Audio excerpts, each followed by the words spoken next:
And once people are telling us it's all good, then I'll roll the intro, and then we'll live.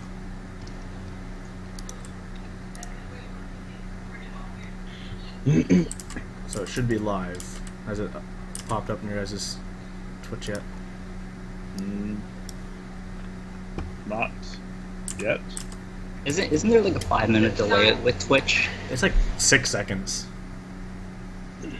Oh, okay. It's not too long. You can set users can streamers can set their delay, but we have it on the shortest, which is like 5 to 6 seconds. Yeah, there's a default delay on Twitch, but you can also change it. There's live for me in OBS. Okay, it says the thing says live for me now. Delay. Oh, we have all. There we go. Sorry about that. Yep, I can see it now. Cool. That means we live. Cool, we live. Okay. 5 people watching. I guess I should just hit the intro and go. Yeah, let's go. And intro.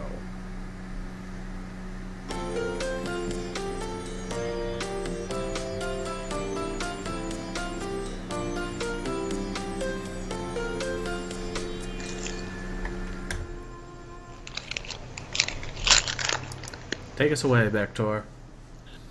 Hey everyone, and welcome to Top Clack, a show about mechanical keyboards. Today we have a very special guest who has been on our show a long time ago. It's actually one of our very first guests. You may know him as Clack, or Jchan, or Clack, and Clack. Please go and welcome our guest, Jchan, aka Keyclack.com. Hey guys. Okay, so we have had Jchan on in the past. It's been about 8 months. I think September was the last time. Wait, really? It's been a while. Yeah. I think so. Last week we actually calculated like when our first episode was and when like our 1 year will be. So you had to be like in our first month of. Yeah, you were like our So September. like 3rd or 4th. Definitely That's September. crazy. Back when we were just a wee little keyboard show, I know, right? which we still are. Yeah. In a Yeah. way. But anyways, We have an overlay and everything now, but how have you been, Jchan, in the last few months? Well, I think a lot has been happening with you and Clack, right? Yeah, you know, it's crazy. Like, I never like really imagined being like making Clack what it is today. Like, I think about it and I just think, how the hell did I do all of this by myself? And now begs the question. It's like, can I still do it by myself? And you know, the honest answer is no. So, so I'm like actually very excited to start looking for someone to help me run this operations, and it's just been bananas. I mean, right now these days I've been working like 10-12 hours a day, just trying to do things, pack things, organize things. You know, the office is a mess. Even though it's a new office, it's like way messier than the old one, which is really sad. at least you have more space to have a mess. Oh yeah. Now I can like spin around and not hit anything too, which is like fantastic. After your mic is having issues again. Oh god, what is that chirping sound? Do you hear it now? We've been through this before. Oh, what is that? I think that's you, Huey. Is it me? I'm pretty sure that's Bektour. Really? Yeah, last time we went through this, it was him. Yeah, it's you, Bektour. I see your screen blinking. Wow. That's probably some software bug. Is it still doing that? Yeah. It's pretty intermittent. Of course this didn't happen before the show, but once the show starts... Well, for everyone tuning in, welcome to Top Clack, where something has to go wrong for the show to continue. Very, very true. I think... I was about to say I think I was over, but obviously I am completely wrong. His camera's freezing for me too, intermittently. Really? Oh, crap. Damn. Did you like switch laptops last time or something, or switch something? No, I'm still using the same MacBook. Wow. Yeah. All right. It might be a good time to remember our Patreon campaign, so that we could... Okay. Yeah. Yeah, seriously. But Jchan, so I mean, recently you got new website for Clack. It looks like you're definitely taking Clack in not a different direction, but you're definitely expanding the scope of what Clack is. Can you tell us a little bit about your thoughts of wanting to pursue this path? I think like part of it was just like me realizing it's like, oh, what am I doing right now? What is it that I need in order to make whatever I'm already doing a lot smoother, a lot easier for me, and a lot more like transparent. For refunds and stuff. I don't have to do refunds anymore. You don't realize how long like 1965 and Hydro took to do refunds. Like I had to sit there and I'd click it and then calculate it and then do everything. It was a very manual process and it was very tedious. And so I just thought, there's a new way to go about this. The old website, the old website was, it's complete garbage in my mind. There wasn't a way to automate shipping like calculations. There wasn't a way to do those refund process and everything. So I was just like, it's time to contact a friend about this and help build this new site. And it's basically been in the works for like 7 months now. It's a huge tedious process, but every week we have like a meeting for an hour, talk about things we need to build, things where we need to work on for the new site, and that's like the new direction for now. We're going to try to make it a group buy focused site, but also still maintain our retail commitment, because not everyone wants to join in on the group buy, and then there are always new enthusiasts that come into the community. After these group buys, it's like, oh, how do I get XDA? And I say, after the group buy ships. And that it's a very simple way. We're gonna have group buys, and then people can get them at retail too. So people can still save money with this whole process, just like people already do with group buys, and then so they don't have to scour like the aftermarket so much for these things, which makes me a lot more happier, because I've definitely tried to buy a few things in the aftermarket and I'm just like, oh, so it's $400 for a Cosmo. Yeah, I'll pass, and then just not. So, a lot of people have been talking since you released your new reskinned website, and a lot of people are like, "Oh, it's like a reskinned Massdrop," and I'm like, "Okay, no, it's not entirely, not really." One of the big things I did see you mention is you do plan on keeping stocks of items after the group buys. But another question I'd have is, do you plan on stocking other items that are not part of group buys? So the answer is yes to that, but I still have to like figure out, what necessarily can we stock that, not other vendors already have. Everyone can get like SIP sockets and lube, like a switch top, Meki. There are a lot of new vendors out. Kamados, I believe. There are a lot of new vendors out there, and that have all these small little parts that are, essential to DIY builds, and they're very important. And so I told myself, it's like, what can we stock? So I'm still trying to figure that out. So it's like a process still. Yeah, fair enough. And to comment about that whole like reskin part, they did a lot.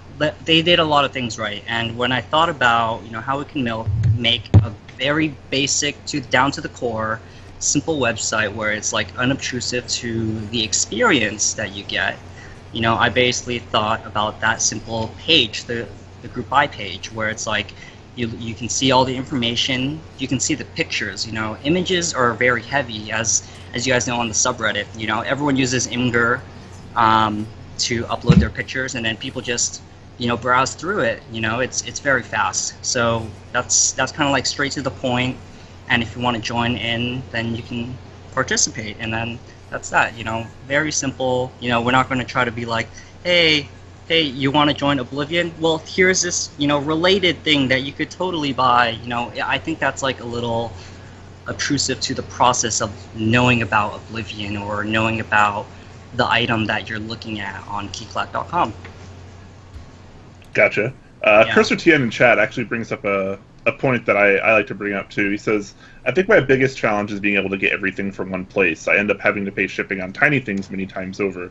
So I think ideally we'd have a store where, you know, you have your group buys, you have your pre-orders, and you have in-stock items to where you can get everything you want for your, you know, custom DIY mechanical keyboard all in one place, so you don't have to worry about extra shipping costs and, you know, different shipping times and just the annoyances of having to order from multiple sources just to build one board. Do you ever have any kind of plans to have a full service site like that? Because I don't think we really have any. Like, no vendor is really like that's true. like Actually, that complete. The only vendor I can think of that does that is Profit23 from Profit23 Ergodox keyboards. I forgot the website, but check him out. I actually bought my first Ergodox from him, fully assembled and everything. You know, he makes the case, he does the switches, and he does like I believe it's an Arduino. I forgot what it is. No, he installs everything for you.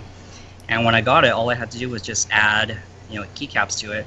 I think eventually for me, I think that's like the end goal, where we can have, you know, all these enthusiast products that people need, you know, like lube, switches, etc., you know, to build your boards and, you know, have them all available up in one spot. You can also grab like PCBs, you know, keycaps and everything.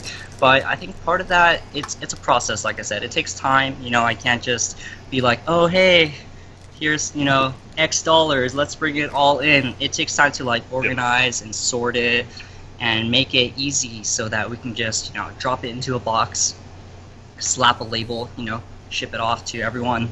And on top of that, it takes time to manufacture things. Some things aren't like easily available. Like I think I was talking to Taihao about 4 weeks ago. I was like, hey, how much are keycaps? And they were like, okay, it's this much. And I was like, okay, how long will it take? It's like, oh, it'll take 4 months. I mean, no, 4 weeks to get to you, excluding shipping. And I was like, okay, so 4 weeks for manufacturing, then you factor in, you know, at least a week for shipping, even if it's express. And, you know, that takes time. So I think that's like the goal. I think in 2017, I'll definitely be able to do that more, since now I have the space, and, you know, I'll be able to bring someone on to help me do all of this, you know, because I'm so tired sometimes, you know. But eventually it'll get there. And I hope that, you know, KeyClack continues to be like an enthusiast, like the place where enthusiasts go to find their products for their keyboards. Yeah, because I mean, I don't think we need to really sugarcoat it as like every vendor would want a customer to like just come to their store. That's always, I mean, that's an unrealistic goal to have every customer. Yeah, no, definitely. Store. But like that's obviously what you try to achieve. You want to be like the driving force in the community where like all the enthusiasts go to get like all their stuff. Yeah, like that's respectable, and but, obviously that breeds competition, which is good.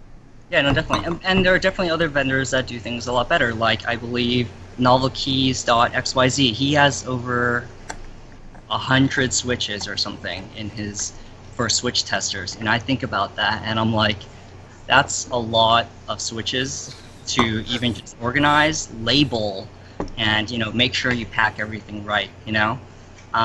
And that's great, you know, for something simple as that, because switch testers are, you know, fundamental to like entry-level enthusiasts, even like older enthusiasts. They're like, oh, I can't find a vintage black, you know, you just want to try one, you know, go grab one, and that's great. I find that fantastic. That's a great service, you know. That's something I don't think I could maintain, because, you know, I need like a wall for that, and all my walls are currently taken. So yeah. So you mentioned bringing on someone new. Does that mean you're looking for someone local in the area to help you physically at your office?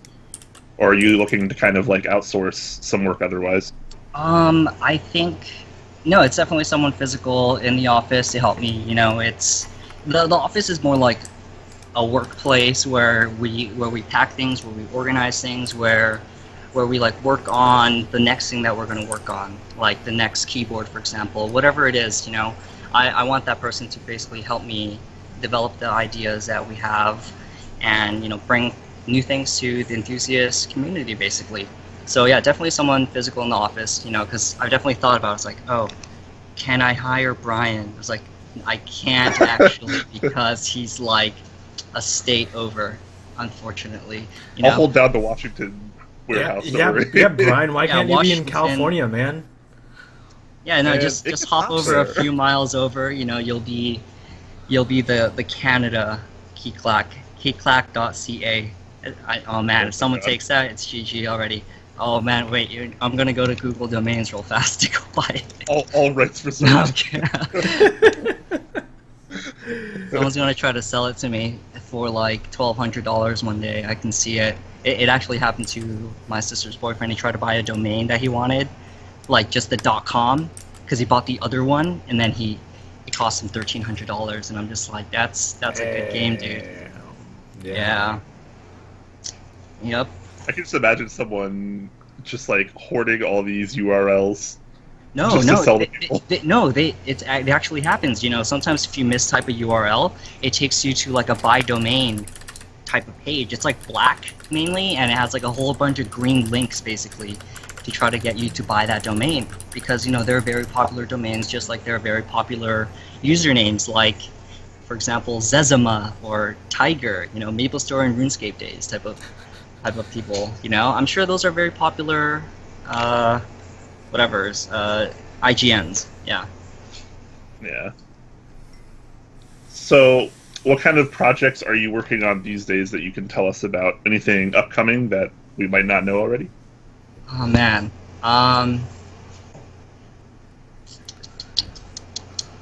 what am I working on? I can't remember off the top of my head right now. Well, I mean, there's always key sets that, you know, people are emailing me about. They're like, hey, can we run this key set? And then, you know, recently, this week, I just thought, man, there are like a lot of key sets being sold right now in the group buy stages. And so I guess I'm like trying to look for something new. There's always switches. I want to, you know, develop like a key clack switch or whatever, like our own switch, which would be cool to have. Just because you know there are never enough switches available. You know, like I said earlier, vintage black, you can't just find that anywhere. But what if we made something similar? Who knows? You know, like it takes time to develop that and make sure that you know the product is what we say it is. So hopefully one day we'll be able to do that. I actually just finished a PCB project with a friend, and it's basically a Type C, RGB, underglow, and per key. Yeah, RGB, underglow, per key, and it's Type C, which is pretty cool. We still have to build an enclosure for it. That's like one of the main projects I've been working on in like the past. It's taken like 4 months basically, and it's actually just finished like last night. The firmware is like developed and everything. So we just have to build an enclosure for it, and then after that we'll be able to, you know, try that out probably after the M65 ships. Awesome. Awesome. Speaking of the M65, there was an update recently for that. Yeah. Pretty typical group buy stuff. Wait, give me one. 1, 2. Sorry, my sister needed printer paper. So yeah, the M65. So yeah, I was very sad. You know, like the manufacturer messaged me, and she was like, "Hey, yeah, we actually can't ship it. We obviously, you know, it was like yesterday. She's like, yeah, we have to ship it on the 12th, and you know that'll take at least a week to ship to me. Like, I think about the box size, and where is that box? Okay, I don't know where the box is, but it's a pretty big box, and times 400, that's basically going to take up, I think, like half of my space in the warehouse, or in the new office, I guess, yeah. And that's going to be bananas to sort, so realistically, people are going to get it in June.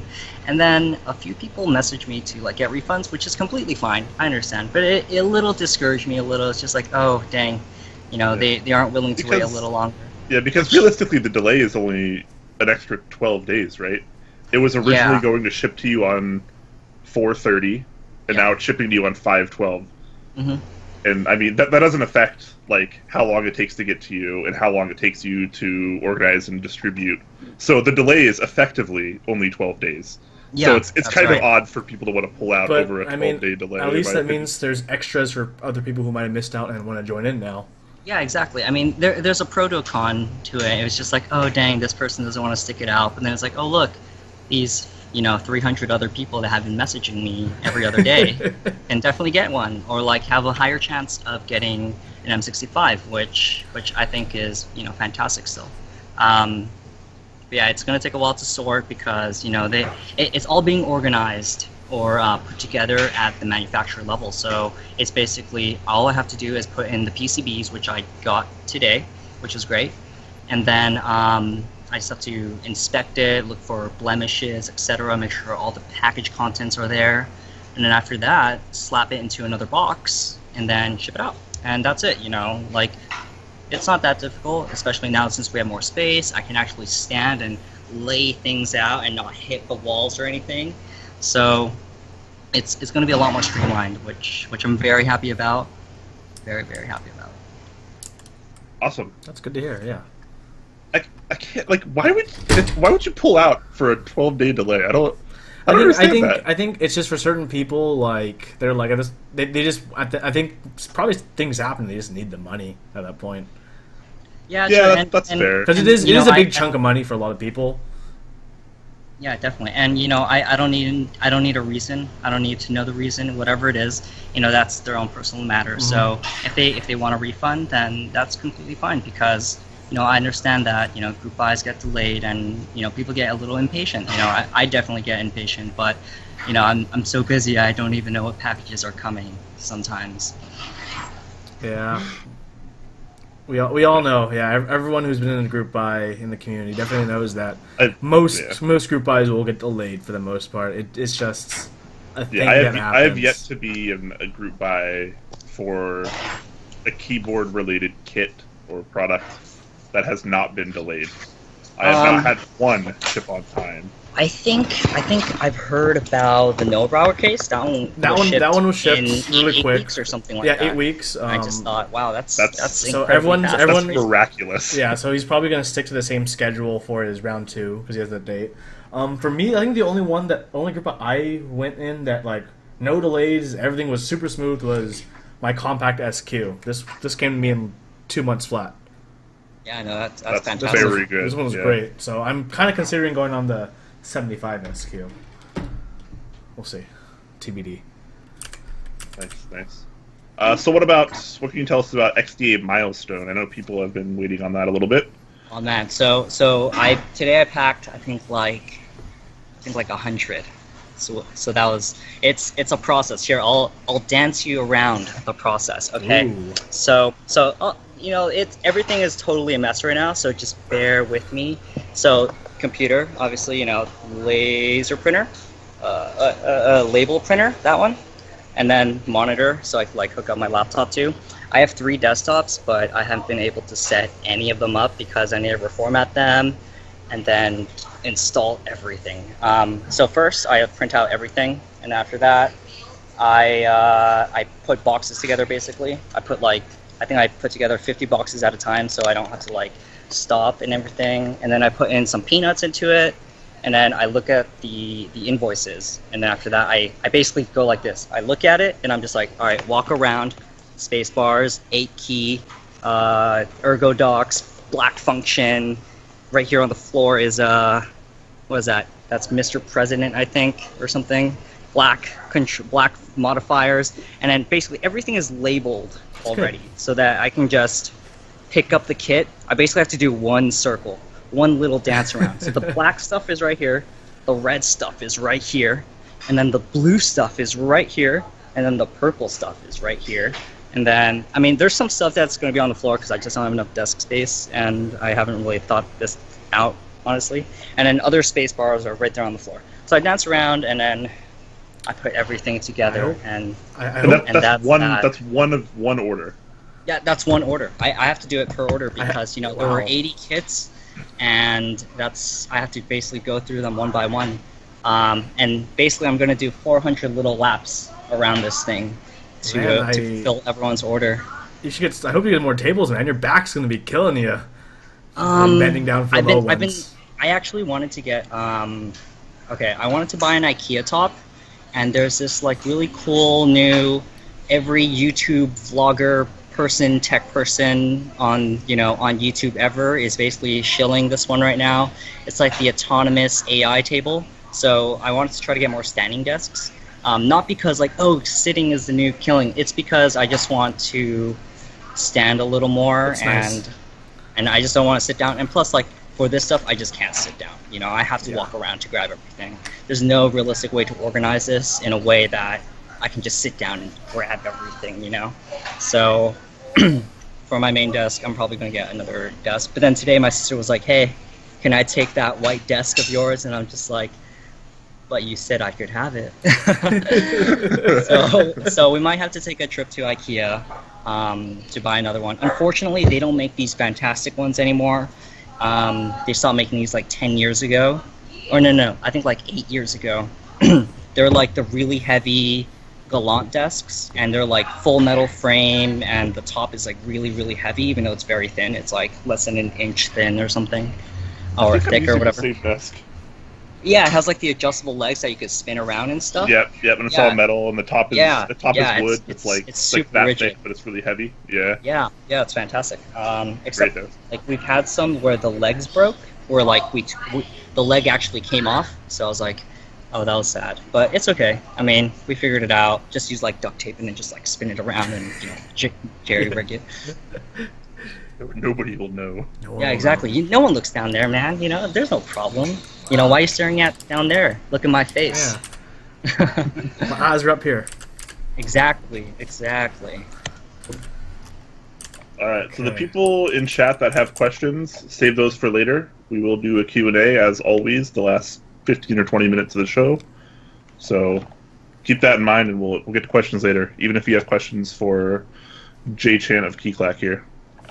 So how about we move into some news? Yeah, let's move on to some news. Just kidding, there's no news. Let's go. There's a little bit of news. There's actually a couple very interesting things this week. Yeah.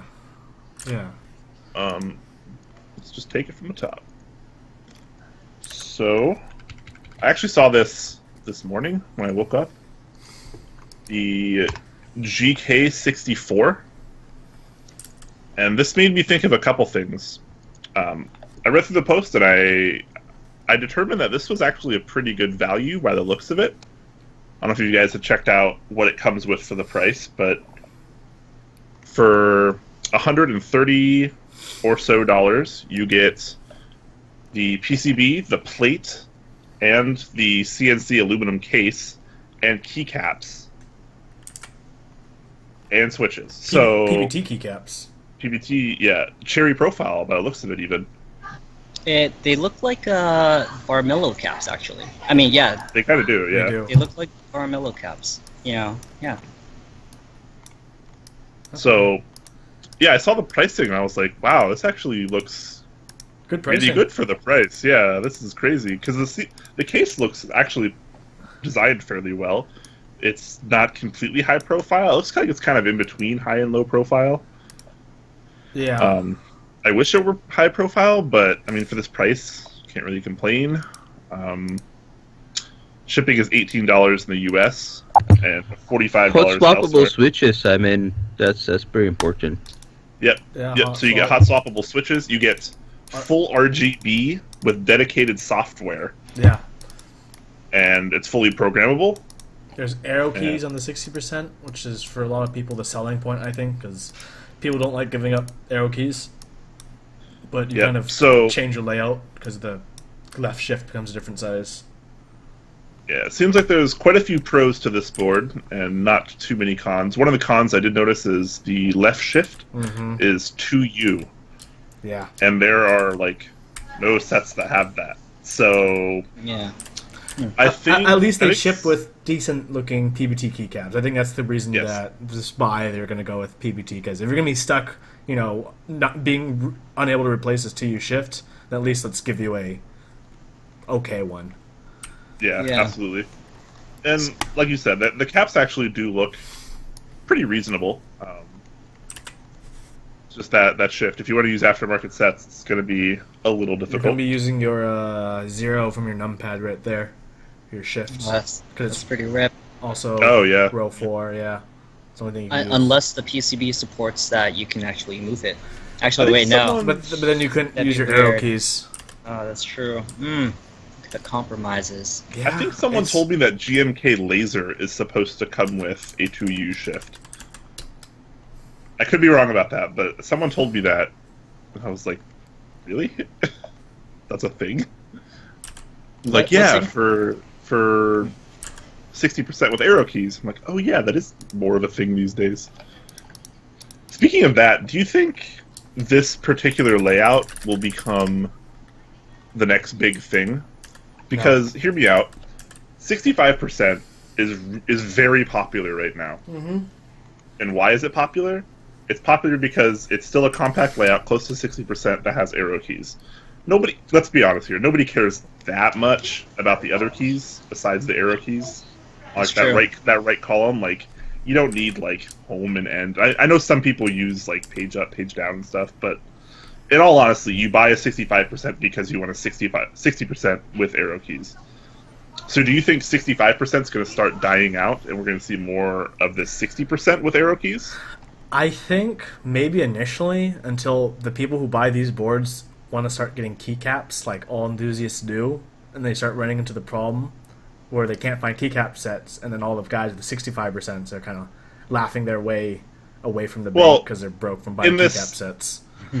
Yeah, in this situation, we would theorize that key sets would start having 2U shift. Okay, if key sets did have 2U shifts, I think Because if the layout started becoming popular, like, then they're going to start including those keys in the key sets. That's usually how it works. I think it would be an acceptable compromise for a lot of people. Like for me, I don't like where the Z is moved because the shift is being 2U instead of the normal 2.25. For me, that 0.25 movement on that Z key kind of messes up my finger positioning for those keys. Yeah. So I could never use it. But I think for a lot of people, I think for a lot of people that wouldn't matter, especially for a lot of people who kind of half peck, half don't. Yeah. I mean, as long as they're not making the Minila style control keycap, I'm fine with it. Because I remember on Philco Minilas, I had like 1.5 control key in the bottom left, and it was the same size as caps lock, but it was for different profile. So, for instance, if you had a set with both control and caps lock keycaps of the same size, they were a different profile and they didn't match. That was terrible. The Manila is a very messy layout. It is. Yeah. I hate how for the vanilla on the arrow keys, for the arrow keys you have two buttons on either side of the up arrow. So for the manila next to the up, closer to the question mark, they put function there and they put shift on the far side of the arrow. And I know a lot of people were complaining about that because some people apparently use shift with their right hand. What do you think about this particular layout, Joseph? Bektour, please. It happened again. That was crazy. Okay. I mean, I think that the biggest problem is just the shift.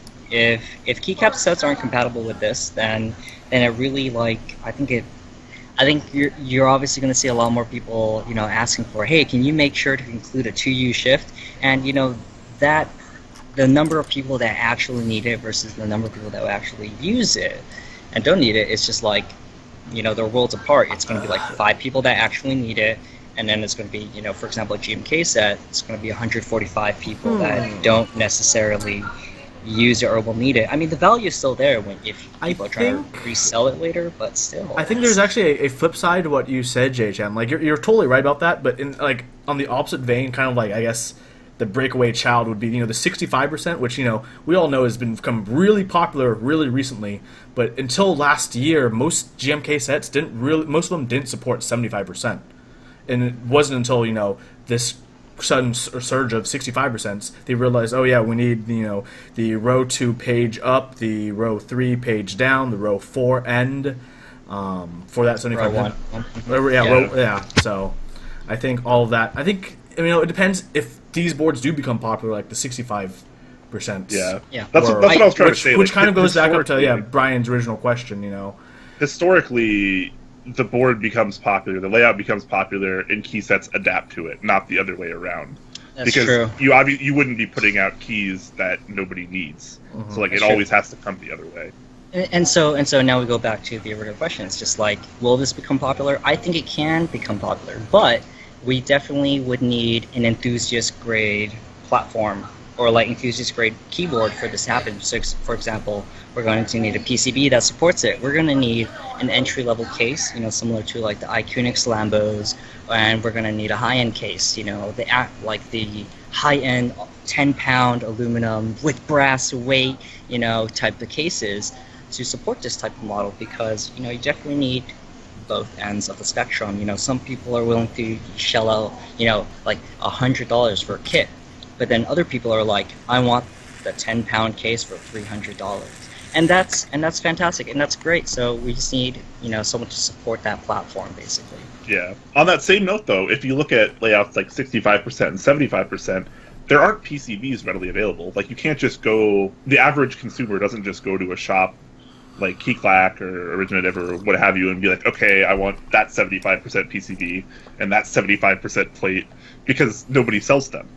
Yeah. So the only exception would be the Korean boutiques when keyless and gone, but that's less an exception and more of an alternative. Yeah, though. it's true. Yeah, because you can't boutique pick a 65% or 75% the way you can a 60% board, where everyone sells plates and PCBs are fairly easy to find, and there's cases everywhere.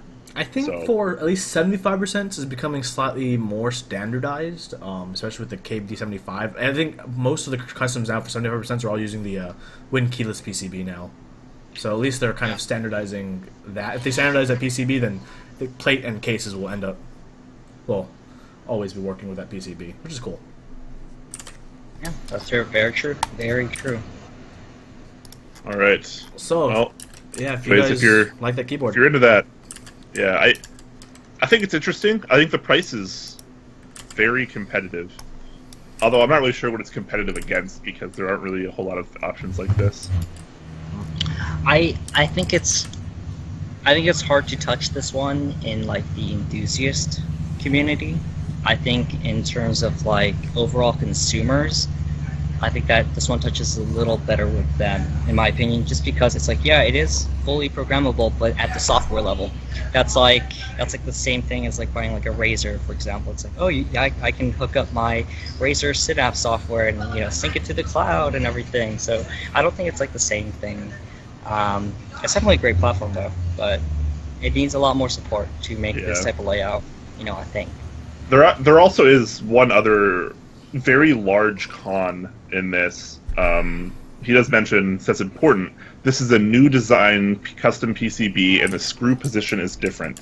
Left shift is 2U, hence it does not support the standard GH60 cases. So he doesn't have a picture of it, I don't think. I can't find one at least, but I don't know where the mounting points are for this plate and PCB. So, sounds non-standard. At least according to him, you can't use this like you would another 60% PCB, even though this is a 60% PCB. But that makes me really curious. Like, shouldn't at least a couple of the holes line up? Because anybody that's built a 60% custom board before should know that, if you use a drop-in case, you don't need all 6 of those screws or whatever. Like, you can use like 3 and be totally fine. Like, you can use 2 and still get away with it. You don't need all 6 of them. Yeah, exactly. I do that all the time. You could use one and some double-sided tape and call it a day. Yeah, like there are other solutions for this, so I'm curious if this is more like you literally cannot use this in a normal 60% case, or like you can get away with it with a couple screws still being correctly placed. And I'm really hoping it's the latter of those two options. Anyways, enough about this. It's cool, the price is good.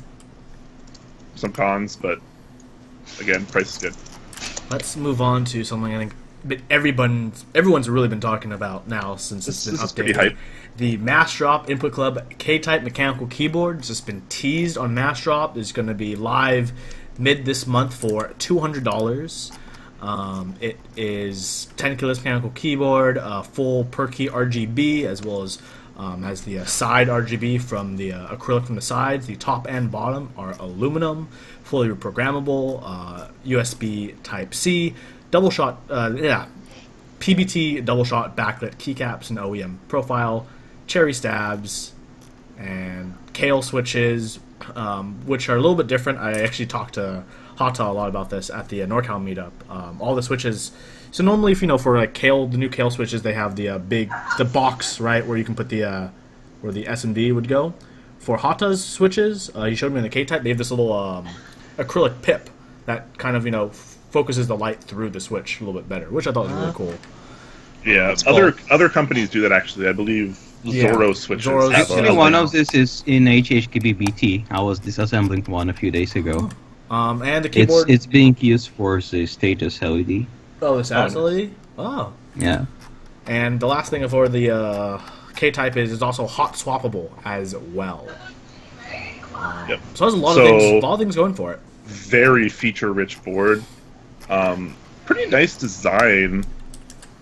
Yeah. One thing I would complain about is that the PCB looks a little strange in the way that the wiring of the PCB looks kind of like it was generated on some kind of like some PCB generating software. It looks really cool in person.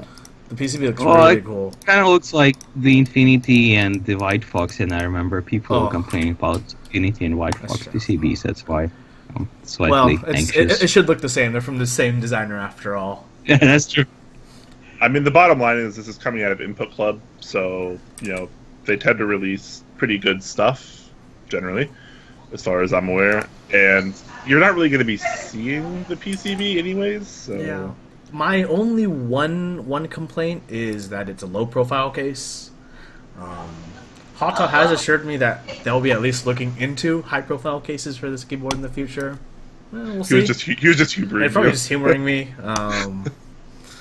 But that's really my only complaint. I'm really excited. Look quite nice. I'm really excited about the switches because if anyone's read through this, you kind of notice they don't talk anything about the switches. And if anyone has watched our interview with Hata, he mentioned that for the K-type, they'll be coming out with his brand new switches, like he designed, and he's designed it based off keyboard science. If you guys have checked out all of Hata's force graphs and everything, he's kind of found patterns in force graphs for switches he likes, and he's designing a switch. He's designed a switch he likes based on a force curve pattern, like reverse engineering. Yeah, basically reverse engineering instead of which it's sounds cool. It's a really cool way to go about it.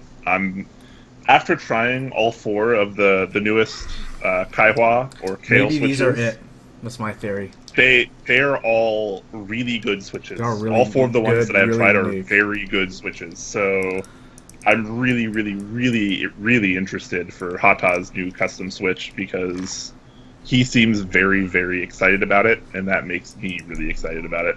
So a lot of my doubts about Kale were kind of crushed once I got these switches from you, Brian. These, for anyone in chat, these are the the new switches: the copper, bronze, silver, and the new brown, which is really awesome. The brown is what Massdrop calls copper. No, I'm sorry. No. That is copper. What? It's copper, and then the linear clicky is bronze. The normal clicky is gold, and the linear is silver.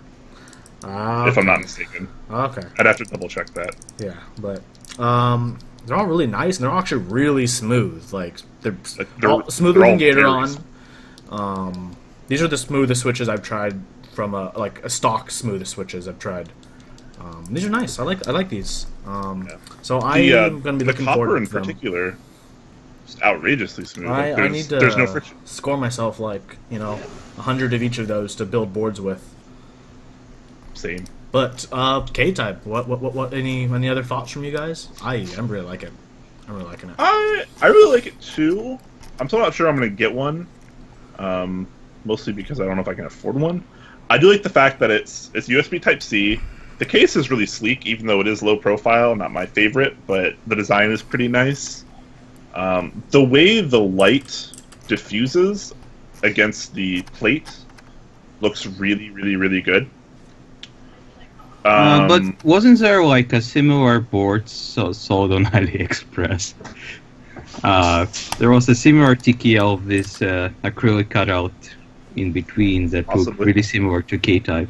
It's probably not nearly as high quality as the K-type. Yeah, that's true. Imagine. One thing I did notice is the caps are actually pretty good. They are OEM profile, Yep. but the legends actually look pretty nice. They're not like all gamery like you see on a lot of keyboards. Yeah, they're very neutral, and so it's kind of like you can use them anywhere. And one other thing I noticed is there isn't really any light bleed like through the cap itself, so you just get it through the legend, which I think gives it a much cleaner look. I'm really, really into that. Hot Dog stressed that as well when I was talking to him about the caps because we had to meet up because I was using it. And he's like, "Oh, these also aren't the keycaps. Don't worry about that light bleed." I'm like, I didn't even ask about that, but that's great to know. He's kind of a perfectionist. Yeah, so I'm excited about it because about the keyboard, about the possible new hot dog switch that's going to be inside of it. Yeah. So it does state $200 here, $199.99, and I'm assuming that's going to be with plus shipping. And that model should include just the base level Kale switches, I imagine. I'm curious to see what the price is going to be with the custom switches. I hope it's not too much more. Maybe that $200 is with just his switches. I think didn't he tell us didn't he tell us he wanted to sell the board with just his switches first before releasing it with the other normal switches? That seems a little weird. We will see. We will see. I'm excited to see. Yeah, that seems like a gamble. Something that seems really high risk, high reward. Because people could be like, "Oh, I'm not sure about this. I don't want to buy the K-Type because it doesn't have, Gateron blues or whatever." Because like that's all I've used and that's what I want. So there's a lot of those kind of people that buy boards and they don't want to spend $200 on a Switch that they might straight up hate. That's true. A lot of people have that. That's understandable. Yeah, a lot of people have that same reservation about Topra as well. $200 for their first Topra board and they've never tried Topra before. Yeah. So I don't know. I really hope all of the models get released all at once so people can actually have all the choices. Have something that they are probably more comfortable with. But it would be really nice to see that $200 price point with the custom switches and have it be like, $20 cheaper or whatever for the other Kale offerings. I think that would be really good. That's probably not going to be the case, let's be honest, but that'd be nice. Anyways. So, everyone, check it out. Middle of this month. I'm sure there'll be more updates as we get closer and closer. Stay hyped. Next on the news, this is a little ditty I found earlier. Let me post it.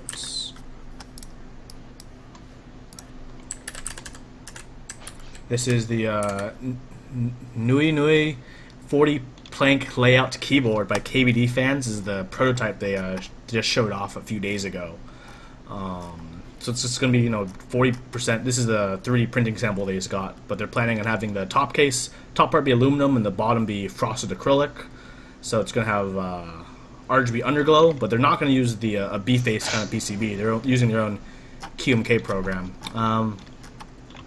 So I guess plank layouts have gotten more popular lately after the most recent plank drop. I mean, there's also the Ace XT40 as well last month. Now KBDFans is working on yet another one. I remember when we had an episode with Jack, we actually had a question regarding the kind of like plank-like knockoffs, and I really like his point that he's all for kind of like free or open source plank designs as long as they're compatible and backwards compatible. Like he's happy to outsource them. So I think Jack would be one of the first people buying that case. I mean, if it comes out. As long as the USB port's in the same place, which it looks like it, yeah, this is definitely plank compatible. It's gonna be high profile, which is pretty cool. The only other option for a high profile case was the original group buy for the XT40 last month. That one had a B-face styled B-fake PCB, but for a 40%, which was pretty cool. What's interesting about this one is that the case, okay, I can't tell. It looks like it's either 3D printed or it's made of nylon. Yeah, this is their 3D printing sample that they got. Wow, that looks fantastic. For a sample, that looks really good. Really cool. I like the little cutout on the side. On that side picture. so new, so mini. It almost looks like a really tiny duck or like ZZ96. It does, yeah. It does look like little, a super mini duck with that cutout. with that ankle, with that cutout. Looks really good. It's very cute. Very cute. Yeah. So this is supposed to be top case is aluminum, the bottom is frosted acrylic. Yes. So it looks like for that Okay. cutout part, the bottom part will be acrylic and it'll be nice and lighting up and shining through. Very neat. Very neat. You know, it's interesting. You know, seeing more stuff like this. You know, it's everyone's always trying to implement RGB, and sometimes it just makes me, I don't know, it just makes me a little tired sometimes. Even myself, even though I use it, you know, it's just like, man, I just want no lights at all. RGB. I just want to turn it off, so I unplug it. No kidding. So 2016. Exactly. So 2016. Exactly. Man, Razer got us. They cheated us. They cornered us. They got it right. Yeah. I think RGB is always going to be kind of a major force moving forward because a lot of people really like, you know, the acrylic middle strips and a lot of the keyboards with the light coming out. Yeah. And the fact that it's RGB, they can kind of, a lot of people set it to whatever color matches their keycaps a lot of times. Yeah. And then they leave it. And then they never leave it, touch yeah. it again and forget that they can actually change it. Yeah. It's like, yeah, why get RGB? You only needed one color. You're like, yeah, but I could choose, you know, these 2 million spectrums of blue. Yeah. It's just like, well, I could do it. That's why I want it. Like, Yeah, all these exactly. people that buy the RGB boards, like, they're like, oh, let me just make everything blue. And that's it. Exactly. But they have so It's- many choices of blues to choose from. Because if you choose Razer or Corsair, you have the whole 16.8 million colors. Let me just... It's like when we Yes. had an episode with Wooding, and they said that instead of like having 2 million something colors, they settled down on like couple thousands, and they're like, we hope that nobody is going to check that with like a Pantone color palette, like just, you know. We have all 16.8. let me go Like, through check all all 16 the million of these. True. Fantastic. But yeah, so if you like the KBD75 and like, you know, Keyboard Fans and all their other projects, you know, keep a track on this 40% they're working on. It's probably going to come out pretty well like all their other products. Yeah, keep an eye on it. It's still really early. Let's move on to some more news. Something else that everyone's been kind of unfortunately complaining about is Godspeed. Everyone got the email a few days ago. It got delayed again with no ETA for completion though, which is kind of That's the scariest thing. kind of the downer on the whole thing. You know, At least lie to me. At least lie to me. yeah, yeah. Communication is great. Like, oh, like a month longer. I'll be like, oh, okay, that's not that bad. But the fact they're like, yeah, no ETA I think for a lot of people it's kind of like disconcerting. Like everyone's kind of known. It's kind of like the SA bubble is finally collapsing in on PMK because of all these orders coming in that they're having issues fulfilling because there's so many of them. And one delay for one order, like for the round 6, pushed everyone else back, and this ripple effect's gonna continue until they can catch up. But at the rate they're taking in new sets for 2017 and I think 2018, some sets are slated 2018. now. Wait, hold up. Let me comment on that. Yeah, real yeah. fast. Okay. So originally I was like, okay, cool, yeah, we'll get Strong Spirit in December, and then she's like, oh no, it's slotted for January, and I was like, okay, you know what, that's not that bad.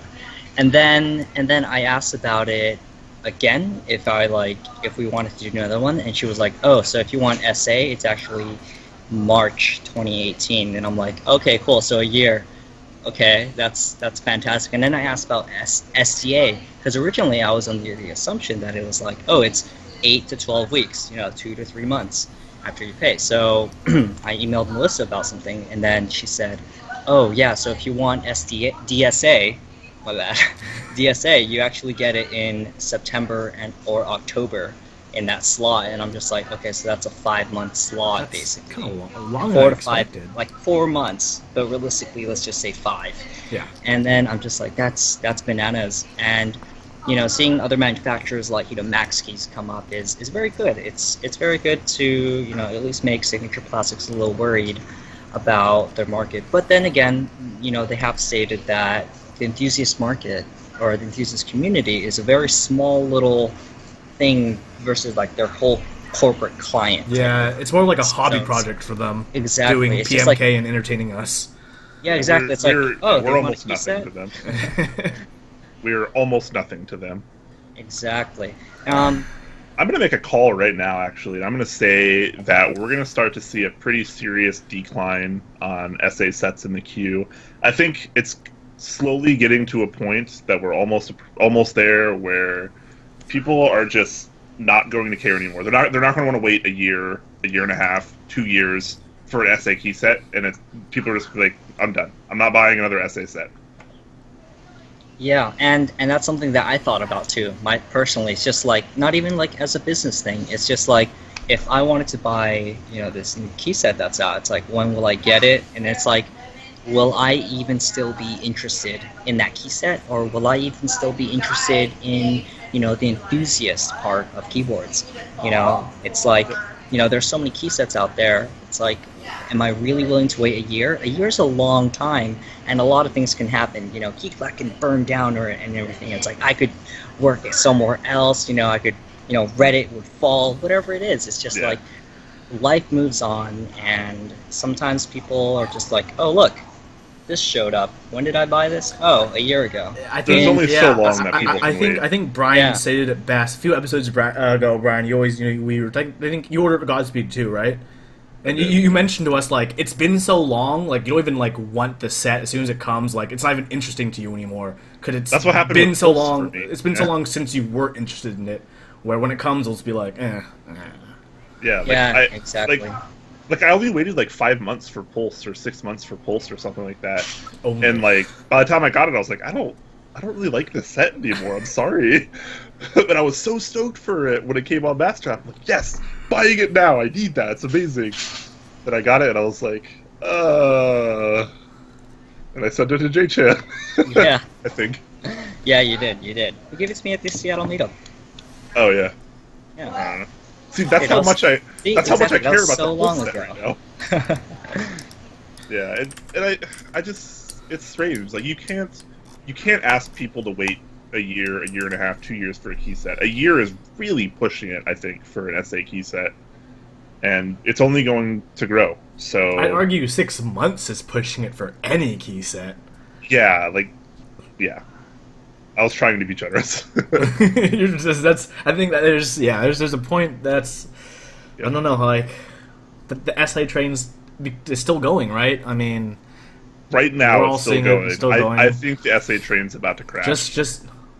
Well, the waitlist part is going to crash. It's going to create a new bubble in the aftermarket prices, right? Until like 2 years later, when it's caught up because no one made Future after this queue, and so there's going to be like so many people want SA, and it's already going to be all produced, and it's going to be crazy.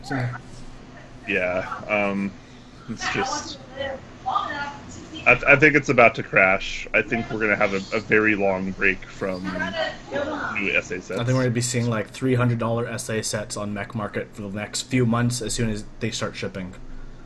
I mean, that's definitely happened, That's happening already, huh? Just look at SA Camping, I'm not very happy about it, and it kind of sucks, but, we had the group buy price for $180.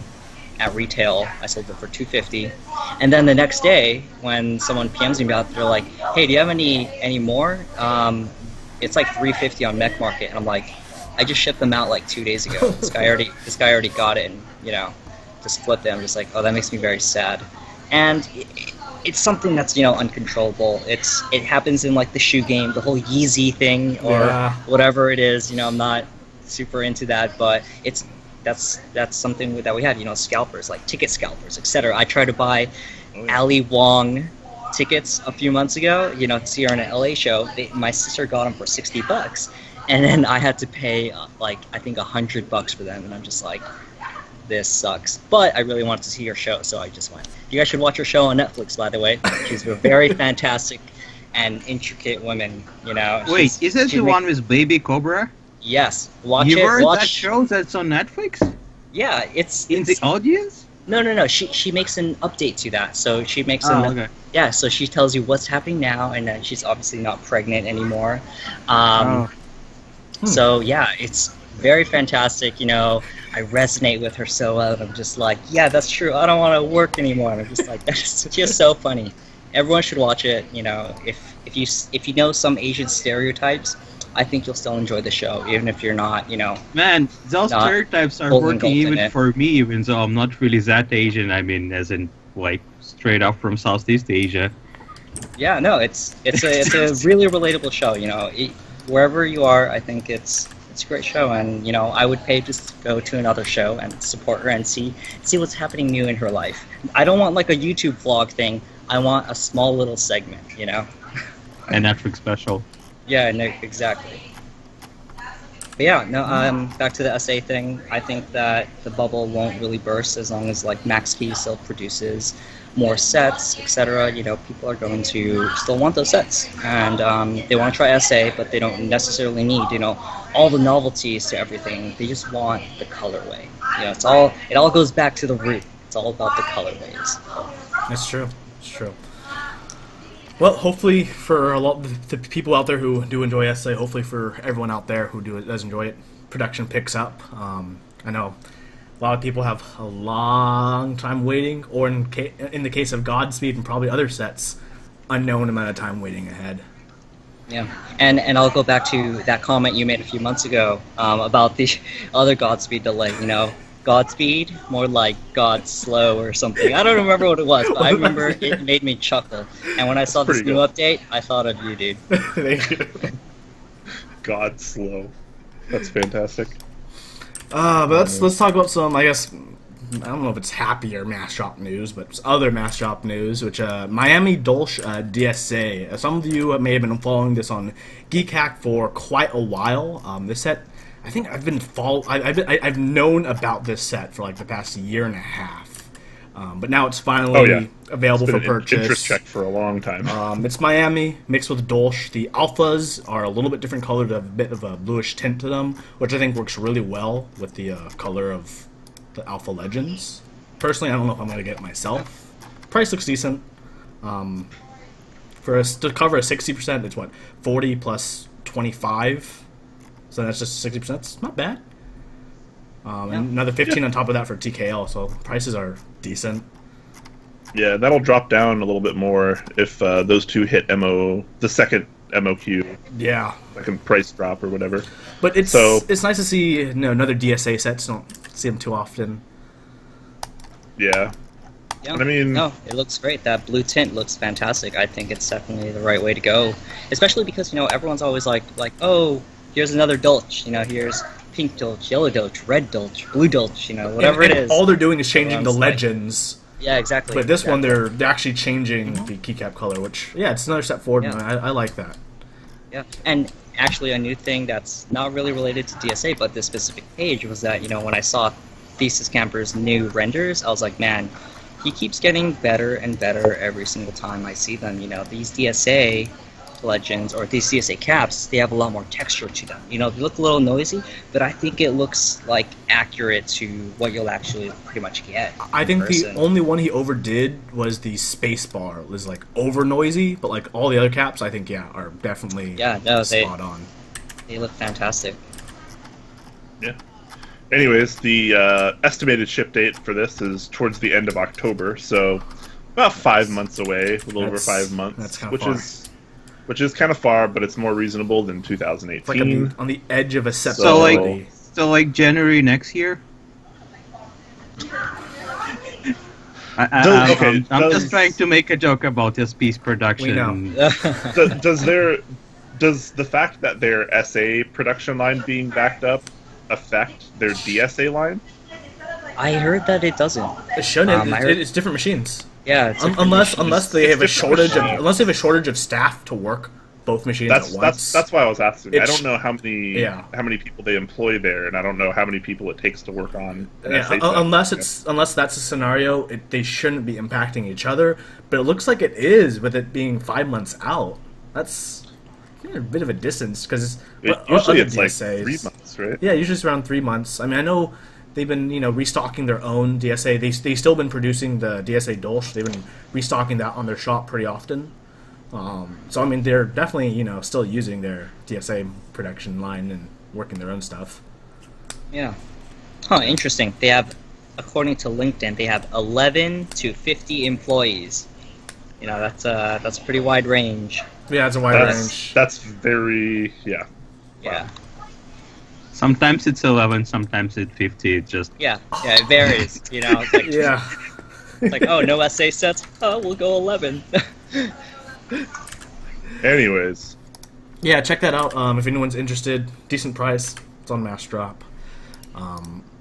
speaking of Massdrop, See, still more something else Massdrop on news. Yeah, this is I thought this is kind of a cool thing. This is the cooler Master Masterkeys S. So a lot of times you don't usually bring normal kind of boards like this to talk about. But I do think it's interesting because it's cooler master, decent price, MX silver switches, and the default keycaps are PBT.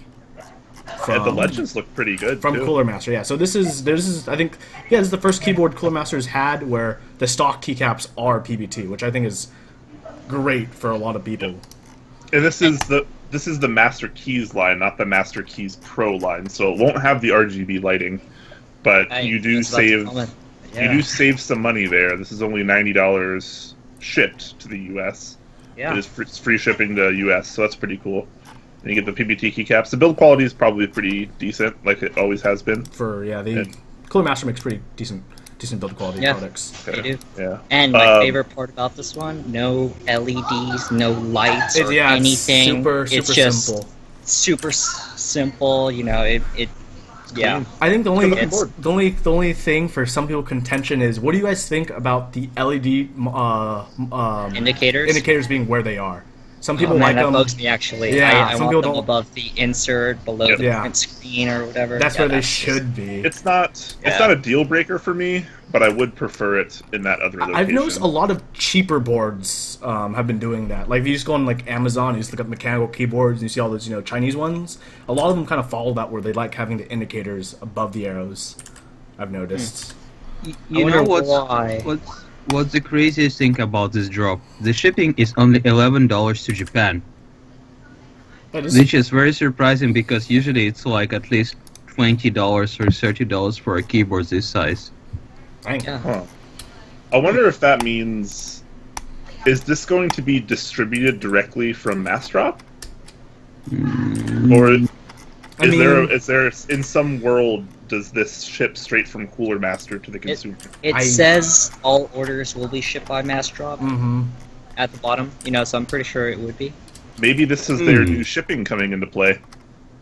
Maybe. Maybe now they have global shipping dispensaries or locations, Maybe Massdrop finally figured it out and they're going to be on the ball with shipping nowadays. Yeah, maybe. Maybe. That'd be very cool to see. I'd like to see more free shipping in the US and cheaper shipping internationally. I wouldn't be surprised if that's the direction they go to because, obviously Massdrop is in San Francisco and, their main USA warehouse is in New Jersey. There's probably, a boat port near there, and then they probably just, ask other warehouses globally to, store and ship their product for them in order to... Or maybe they just Airbnb someone's apartment in other countries, just ship a lot of boxes to that place. Yeah.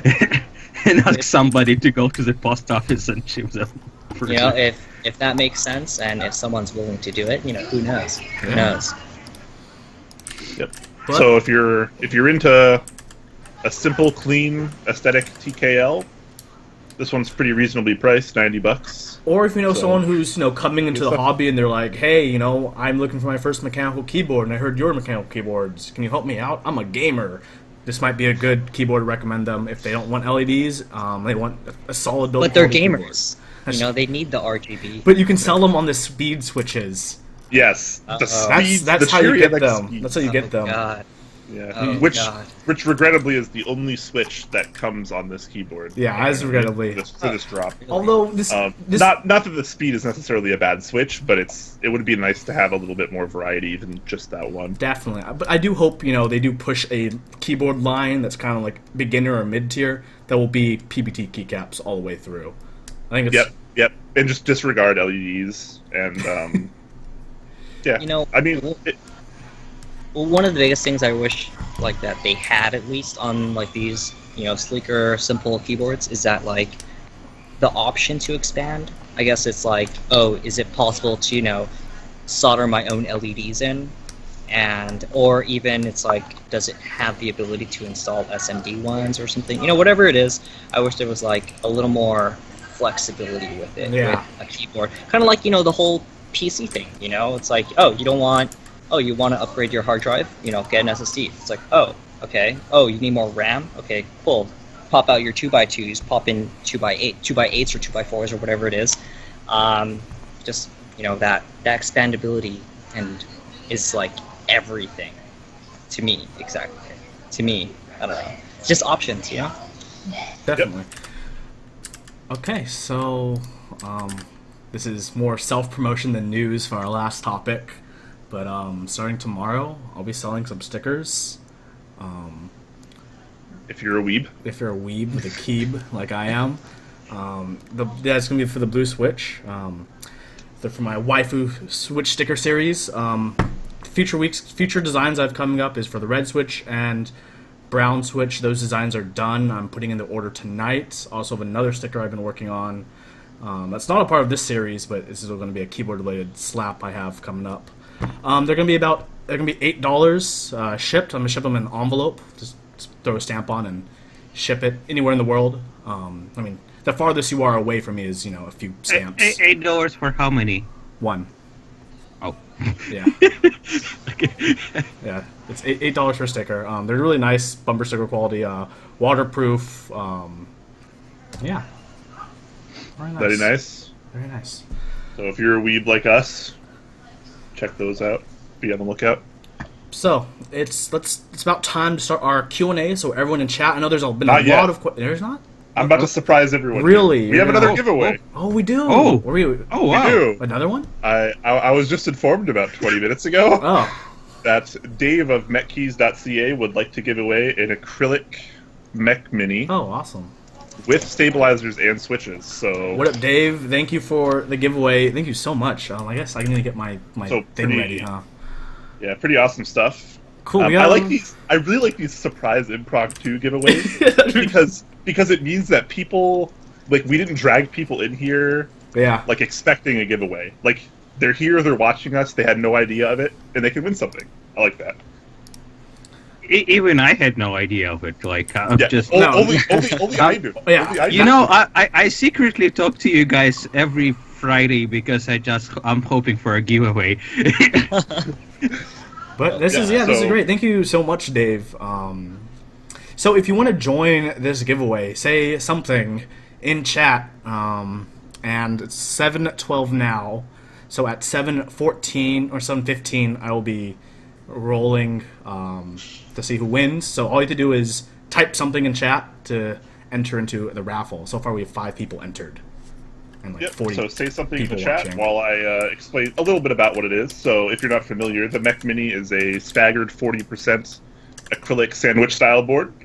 It's pretty neat, nothing outrageously fancy, but it's a great value, and the layout's actually pretty nice.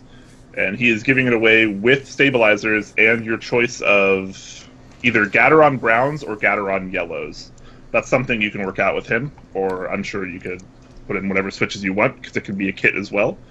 So there you go. Pretty awesome. If you're in Canada or near the border, you should check out mechkeys.ca. He's a pretty good shop. It's all the prices are in Canadian, which is pretty cheap nowadays because of the conversion rate. Thanks, Canadian pesos.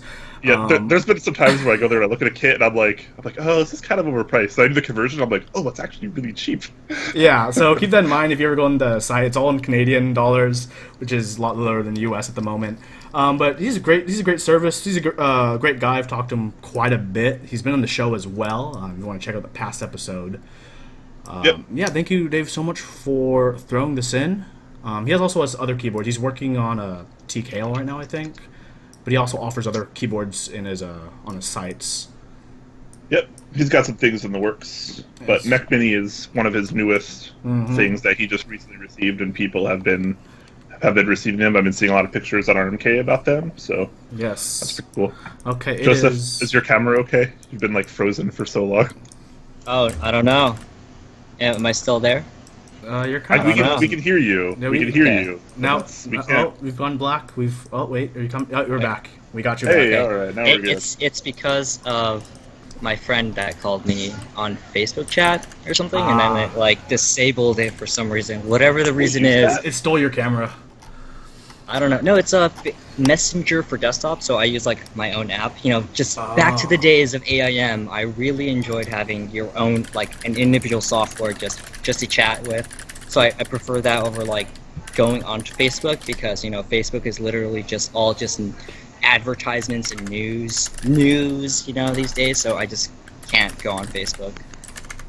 Okay, so everyone in chat, this is your last chance. Even though there's be a few second delay. So maybe by the time you hear this, I'll be rolling. But I'm going to be rolling now. That is 7:15 on my clock. How many people we have? 29 people who've entered, and on my Twitch says we have 46 people watching. So it's always like around 20 people who don't enter. Pretty good odds. Yeah. So yeah, it's pretty good odds. You know, 1 in 29 looks like to win, and I'm going to do the roll. I'll say that in chat. And just before you do, the person that wins, just message me on Reddit. I will verify who you are, and then I will put you in contact with Dave. So, pretty simple process. Okay, time to roll.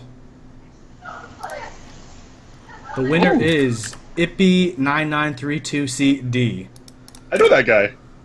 He actually lives by me. Oh! Rigged. Yo, what if it's someone else though?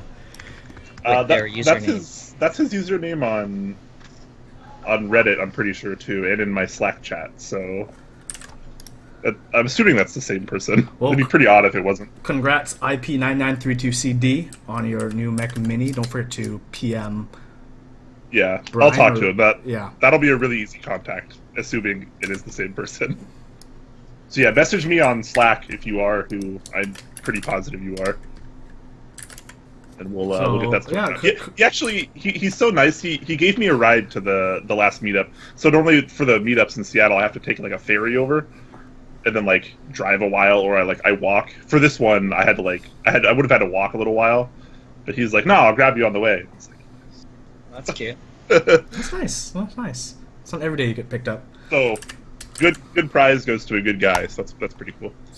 He's also the owner of that concrete board, if you've ever seen that. Oh, that's awesome. The thing that weighs like 100 pounds. Well, maybe he'll put that Mech Mini into concrete. That'd be pretty interesting. What if he like just have like a layout that tiny? No, he put it in like an enlarged brick. I'd be interested to see a concrete case like the one he did, but like much smaller. Like a normal case, like a usable normal case. To where it's like actually like functional, you know. I think that'd be pretty interesting. That would be. So let's move on to our final thing that we always do at the end, which is the Q&A. I know everyone in chat has been asking a lot of questions for all of us, and a lot of questions to Jchan. Feel free to start unloading them now. But let's go back. Jchan, when we first had you, do we have our top clack question? Like, I don't think we did. I think we did. Not even sure. Well, do you like pancakes or waffles, Joseph? Oh man, that's rough. You know, it always changes. You know, sometimes you feel pancakes, sometimes you feel waffles, but I think I'm going to have to go with waffles. Oh, I'm kind of glad someone put a break in the pancakes have been getting a little. It's been quite the train. It's been quite the choo-choo train. See, pancakes are great because you know you can go to McDonald's and you can just be like, yeah, I'll get like the $4 pancake meal with powder egg stuff. But you know what's great about waffles is that they like you can get a little cup in there with like syrup basically, and I don't know, it's just like it just tastes so good, and I don't know. And sometimes it's crispy too. So that's what's great about it. Crunchy. It's all about that crunch too sometimes. Joseph likes the texture. Yeah, the texture. I like the texture basically. Yes. It's all about the texture. That's the way to put it. Okay, Brian, anyways, pull us a question from chats. Yes. Before that though, special thanks to Dave of Masterkeys. Thank you, Dave. That's super awesome. Awesome giveaway. Really good stuff. Alright. Let's get to some questions now, of which there are like none. Oh, okay. Oh no, okay, here's one. Best resource to learn QMK for non-programmers. Oh. So I can't really answer that because I don't know QMK, so I don't. I can like barely bullshit my way through QMK, so I'm like the wrong person to ask. But if you're aware of Alex at Pank, he plans to put out a guide for QMK and TMK, like a really like QMK for dummies kind of guide, like the shit that I should be reading and Huey should be reading. Mm-hmm. So he does plan to put out a guide for that, and I'm really hoping it's soon because I think that's really needed. I haven't really seen very many guides around. Maybe I'm just looking in the wrong places. I'm sure if you scour Geekhack long enough, you'll probably see a pretty in-depth guide somewhere. But someone wait, so somebody link QMK firmware builder. Yeah, qmk.size.io. I believe is that the one made by Ricky? Yeah, there we go. That's one made by Ricky, yeah. Oh, very cool. Yeah. Okay. Yeah, that one's really this looks fairly intuitive. Yeah, it's but it doesn't really tell you like it doesn't really like walk you through it though. It just kind of does it. Yeah, it's just like here there's this, like pick what you want and here's stuff. It is very cool though. That is helpful to answer them because it's like in order to program the keyboard, you got to know how to program, right? So I mean, I would say check out the GitHub resources. You know, it's super in depth. If you know what branching and treeing is, you know, you can basically see everything that's ever happened for every project ever. But you know, understanding that is like a whole new ballpark. Understanding, you know, what it necessarily can do is crazy. I mean, you should probably ask Robot Maxtron. You know, he was on last week. He was a great ask. And you know, he's very for open source, and that's fantastic. So you know, definitely go message him. I believe he's in a few Slacks and you know, on Reddit too. He's on Reddit as Robot Maxtron. He's a very experienced QMK user, so he'd be. You know, for almost anything in this community, actually, that's one of the best things you can do is just find the people that know their shit. Yeah, you just ask people. And like, literally just pick their brains for, like, as long as they'll let you. That's what I did when I was learning. I was like, hey, you know more than I do. Like, tell me things. Yeah, exactly. Exactly. Like, you know, really, that's one of the best things you can do. Mm-hmm. Okay, so, question for you, Jchan from Cursor TN. Any updates on 1965? It's good. If Godspeed equals Godslow, is 1965 2025? Oh God, wait, I think we have to check out that math here. I don't know. Does that make sense? Is that the same? It's on point. I've checked. I'm pretty sure it's on point. You know, Brian's done the math. Can't do mental math, but Brian has calculated it. To be honest, I don't know. I have to contact Melissa about it, and you know, sometimes for these specific things, you know, people tend to like hesitate to respond, but Melissa's been always a very straightforward person. You know, she'll tell you what's new, she'll tell you what's up now, and you know, I'll message her and I'll update people about it. What I'm trying to do now is I'm aggregating all of the people that have purchased, and I'm just going to send them a bulk email. That's what I did for M65. I also posted on Geekhack and Reddit for it, so that's what I'll try to do, and message them and ask about Budapest, 1965, and Strong Spirit, basically. So I'll ask about those. I'm pretty sure she said realistically it would be September. If anything, it'll be October, or you know, might as well just make it November at this point, right? So we'll find out. I just hope that she has like accurate news that, you know, basically tell us what will happen in the next 5 months, 4 months. Let's just make it 6 months, whatever it is. X plus 1 months from now. Yeah, exactly. X plus 1. That's a good formula. Any kind of group buy you join will take X plus 1 months to get to you. X being the current month. No, dude, you gotta add the exponent. I feel like we have to get a mathematician on this. I'm not gonna lie. I feel like there's a very accurate formula that we can develop because of this. And we'll have those Autobots. We'll have one of those bots scour Reddit and locate the date, and then just do the math for us. You know, and hopefully Ripster doesn't ban them or invisibility. Seriously. Okay.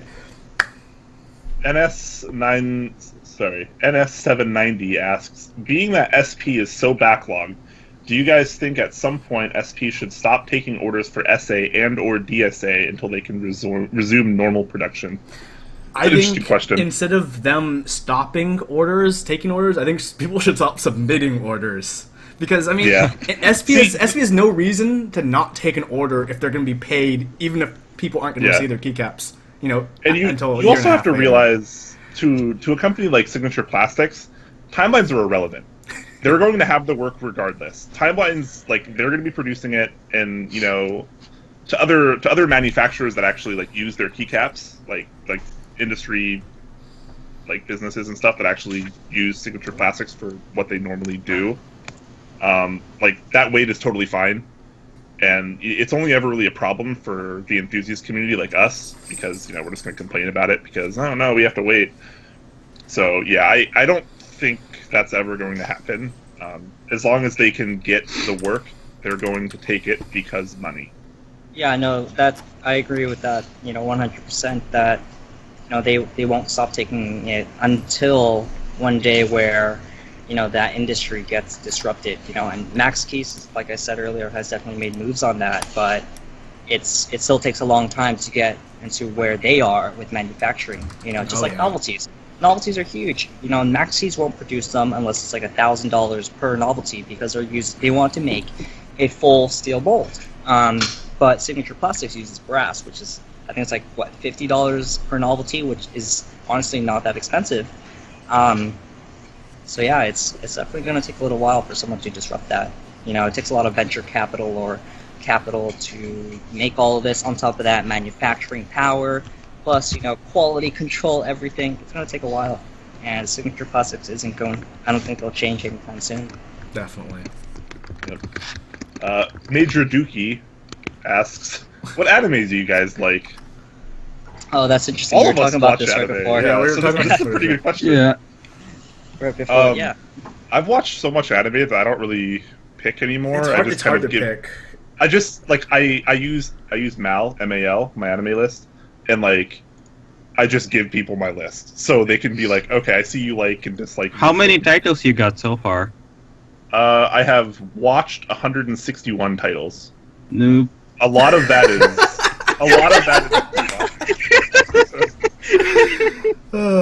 of that is... My first entry was like, well, let's quickly go through this question. I guess everyone just list 2 of your favorite anime. Brian. Okay, my top 2 current right now is probably Rainbow, and then Steins Gate. Bektour. Oh god. It's hard to list like the just 2, but like literally almost anything by Abe Yoshitoshi. It's like Zero Experiments Lane, Technowise, or Taiban Mate. Jchan? Oh, also Hunter x Hunter. It's probably my favorite shonen. Oh, okay. My favorite one, I mean, we talked about this before, so my favorite one of all time is Naruto. You know, I used to, so Naruto's my favorite, even though I had so many fillers. I think my second favorite would probably have to be SAO, but only the first season, because... Oh, and the season with the guns. I don't remember what season that one was, but that one was really cool. I just like the fantasy part of it, and it's just like, wow, that could be me someday, maybe. But probably when I'm like 50 or 40 or something. I don't know. Brian, I don't know if you know, but you're muted. I didn't say anything important. I was just bashing on Story. I know. I guess I was looking at your face, and it's like one of the worst anime I've ever watched. I guess for me, my two of my top ones would be Monogatari, which I'm wearing a shirt for now, and Neon Genesis Evangelion. Pick 2 classic, basic animes. I don't even know what those are. Funny next question by Floss MTG. What are you guys? Wait, what? What? The next question after the question you pulled, Ryan, is you guys just asking, what are we? Oh, he fixes it on the next line. What are your guys' choice non-keyed peripherals? This is a good question, actually. Non-keyed peripherals? So, let's go over mouse, headphones, and what else would we use all the time? What are those 2, right? Monitor, maybe? Monitor? Monitor's a peripheral. I don't have good yeah, monitors. Okay. So let's start with you. Start with you, Jchan. What mouse do you have? What mouse are you rocking? Okay, so I actually it's right there, and I won't grab it because I'm okay. You know what? I'll grab it. So it's actually the G9X by Logitech. It's like a super old mouse, and I've used it ever since high school. I've had the same one. It's been fantastic. You know, I actually use it for gaming, and the reason why I prefer it is because, you know, it still has weights in it. I have it to like the heaviest setting. I forgot what it was because I haven't touched it in years, but it's fantastic. Use it everywhere, take it everywhere with me. The other one I have is the MX Master, and that one's great, but the Bluetooth is honestly horrible on it, at least in my experience, or maybe it's my unit, but that's like what I like to use. It's great because it's ergonomic and it's nice and big, so when I'm doing work like outside at like a boba shop or something, that's pretty much what I'll use. And then for headphones, I use the DT770s. Got these because my other Bayer Dynamic ones broke, but these have been fantastic, and I pretty much carry them in my backpack all the time. Last thing for monitors is I only use Dell monitors now. Ever since high school, I got like a Dell IPS 24-inch, the U2412M, and ever since I got that one, I fell in love with it. And basically, in my family, like my home, my apartment, and my office space, I own, I think, like 6 of them because I love them so much. And I actually bought 2 of them on Craigslist for like $50 each, and I was so happy. I was like, dude, what a steal. These cost me like $200 like 4 years ago. And then I tried looking again, and they cost like $120. So I was really happy about that. Awesome. How do you, Bektour? What are your preferred peripherals? One sec. Good question. That aren't notebooks? Maybe. I don't know. Notebook is not a peripheral. Well, I mean, it kind of is. Yeah, no, it is. Definitely is. Yeah. I don't see why I wouldn't. Notebooks. that's pretty much it. Yeah. How do you, Brian? So when I was in the PC community, I went through a lot of mice, like straight up, like 10 mice a year, probably. Damn. Not because I was like breaking them, but because I was just like on the search for the best mouse, and I finally found it. I don't know if I can show it very well on camera. This is the shit. Cord's not long enough. Isn't that the Meonix? This is the Meonix Naus 7000. Oh, I heard good things about it. How is it? Pull the cord more. What do you guys think of the Razer RGB mousepad? Fine if you like it. No comment. When I saw that, why did you put RGB? It's not for me, but a lot of people do like light effects. A lot of people liking the RGB strips like behind their monitor and stuff. So for them, it'd just be an extra accent.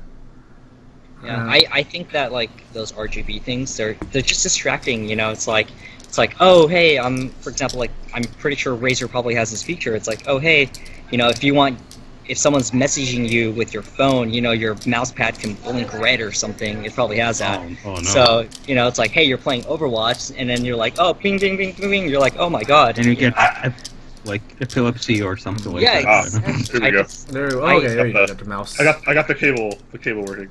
So this is actually like by far for my hand the most comfortable mouse I've ever used.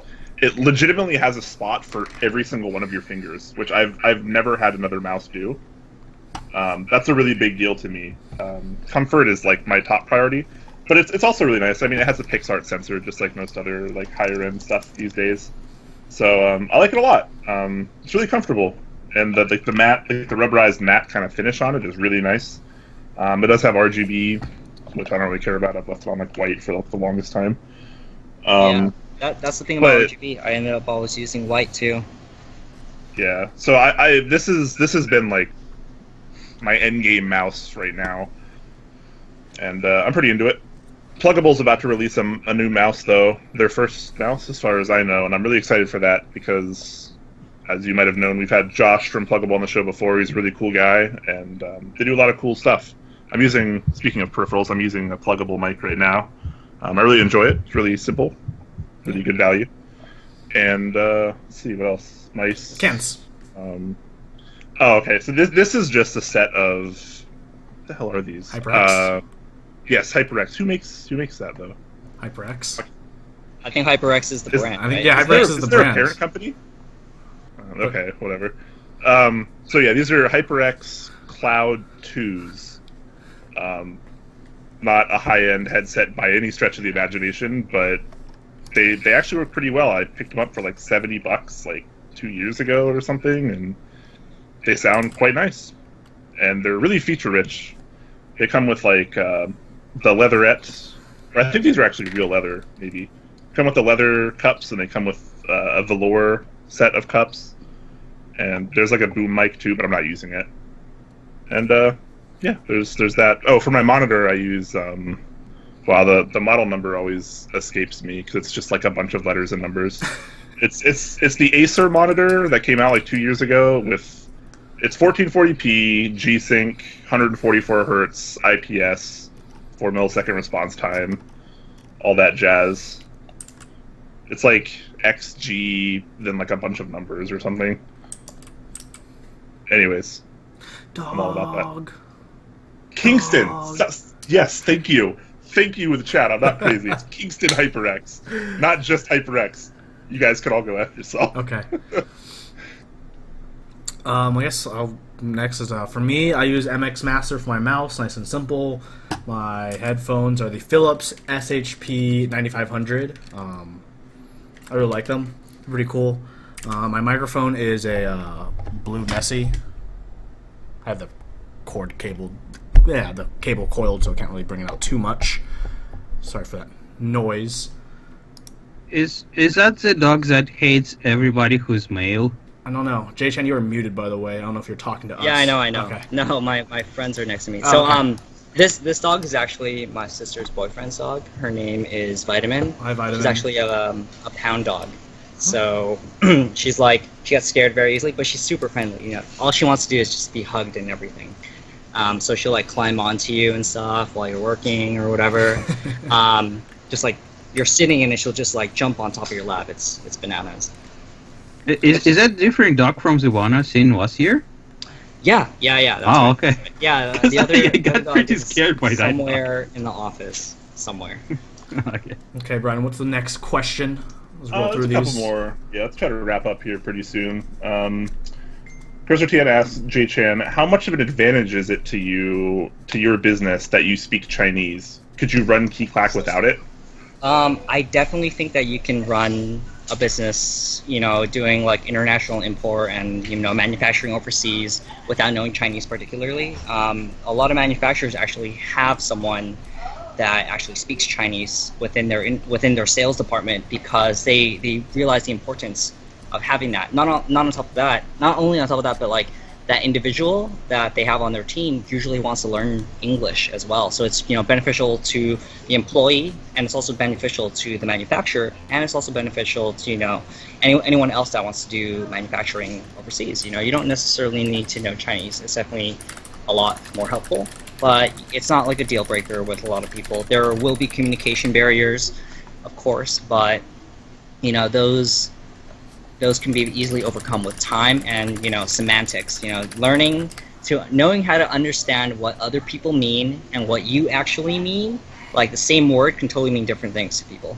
Like color accuracy or whatever. It could mean another thing to them when translated with Google Translator or whatever. Do you speak Mandarin or Cantonese? So I mainly speak Cantonese, and I know some Mandarin. And by no stretch of the imagination can I have like a full conversation with like my mom in Mandarin, but it definitely comes in helpful. I did study Mandarin in college too for like a whole year. They make you take 3 courses, 3/4 of it. Wow. It's totally it was the worst part of my life probably in college. But it was fun because I got to do it with a really good, I got to take the whole course with a friend and everything. Awesome. Is like written Mandarin and Cantonese are similar, or? They're similar in like how the words kind of like sound, but in terms of like the overall construction, I'd say they're very hard to cross over, especially if you only know one of them. But it helps learning it, but you won't necessarily be able to learn it overnight and everything. Cool. I'm just curious because like a lot of sellers are from mainland China, but it looks like some distribution centers are located in Hong Kong, whereas the Cantonese is the spoken language. So yeah, it's kind of interesting. If you could just if you text them, is it going to work everywhere, or it's going to be different, or? Wait, what do you mean? I mean, if like instead of like for instance calling them, you're just going to text everybody. Is it going to work regardless of the dialect, or? No. When you like text messaging them like on a phone or like WhatsApp or something, you definitely need to know how the words work. Yeah, it's not going to be that simple. Yeah. All right. Brian, what other questions do we have? Mech Merlin asks, other than keyboards, what other hobbies do you guys have? For me, it's mostly just like anime and gaming. Here I'll go. I recently got into hobbies. Okay, video games, of course, but I've been playing a lot less. Like as Brian knows, I haven't been playing Overwatch that much. Yeah. But I got a little. That's why I've been losing. Dude, yeah, right. Exactly. You just need me to just make wall everywhere. Back on the grind. There will be more time soon. But I got into 3D printing recently. Recently, Monoprice had like released their brand new model, and it's a Monoprice Select Mini V2 or something. And here I'll show you what's printing. I tried to print like a little mini marble thingamajig, but it didn't really work. The spiral thing doesn't really work. But here I'll show you guys. So it like prints like this weird texture back here. I don't know why, but right now it's going. Oh, you just cut out. Right now it's going, and it's printing a USB holder and SD holder type of thing. You know, I figure that's like pretty important to have. I actually have like a bunch of USBs that I need to find that, you know, you always need USBs for some reason. So, you know, having a place for them and making sure they're always there is so important in just overall organization. You know, you can't just throw it into a box and, you know, remember that it'll be in that specific box. So that's like a little project I guess I'm like working on. What's great about it is I can just throw it onto the printer and just leave it. Overall, the Monoprice ones are like very fantastic. Yeah. What about you guys? Other hobbies? Bektour? I do music and I do a PhD in computer science, like just two minor hobbies. PhD in computer science is a minor hobby. Yeah, sounds casual. You know, I get a like, PhD in my free time too. I do a PhD. Kiwi, what about you? Me as anime, motorcycling, gaming. Those are the main three. I guess light novels and manga a lot too. Pretty much a weeb and motorcyclist. That's it. And keyboard. Alright. One last question before we go. Invisibility asks, Jchan, do you think your 3 group buys running at the moment will all hit MOQ? So the ZKW one will definitely be fine. It's already hit our manufacturer MOQ. In terms of SCOG, that one will be fine too. It doesn't need to reach 100 units, and you know it's sad to see that some people canceled, but it's okay. I mean, it's whatever. It doesn't really matter at the end, because what I really wanted to do was just bring this TKL. You know, as I already sent it to the Atlanta meetup, and some people really liked it. And what's important is that they're accessible. People are able to get them. And then for GMK Oblivion, the only one I'm worried about for that one is honestly the monochrome modifiers. I believe it has a 150 MOQ, but it's at like 30 or something, and it'll be fine. The other sets should be completely fine in terms of reaching the 250 MOQ or anywhere near that, where we can just put them over into like extras or what have you. So it's definitely like a little sad to see it not go as well, but I mean I understand, and I think it'll be fine. Cool. Awesome. Yeah. Let's wrap it up here. Thank you everyone for all those questions, and I'm going to be rolling the video outro right now.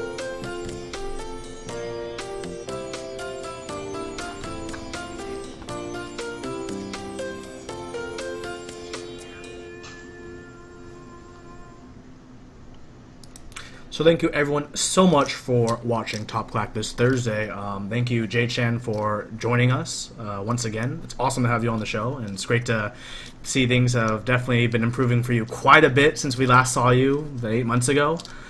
For everyone watching, feel free to join us next week at 6 p.m. every Thursday.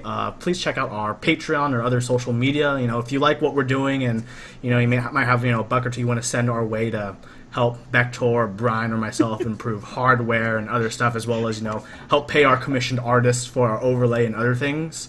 Feel free to donate on Patreon. It is monthly at the moment, so if you want to donate just once, donate once and then cancel it right away. That'd be awesome. I think next month we're probably going to do some giveaway or some goodies for donators. Yep. We'll also have the incentive goals up for our Patreon too. I've been working on a sticker. Hopefully we'll be doing maybe t-shirts in the future or keycaps with our little meme faces. But we have things planned. Thank you so much everyone for joining. Thank you, Jchan, once Bektour again. needs to eat. Bektour does need to eat, so I'm going to let everyone go in a moment after I stop talking. I'm just going to keep talking randomly for like 6 seconds-ish. So, oh, man. When we go, we'll cut out at the right time, and that'll be just about now.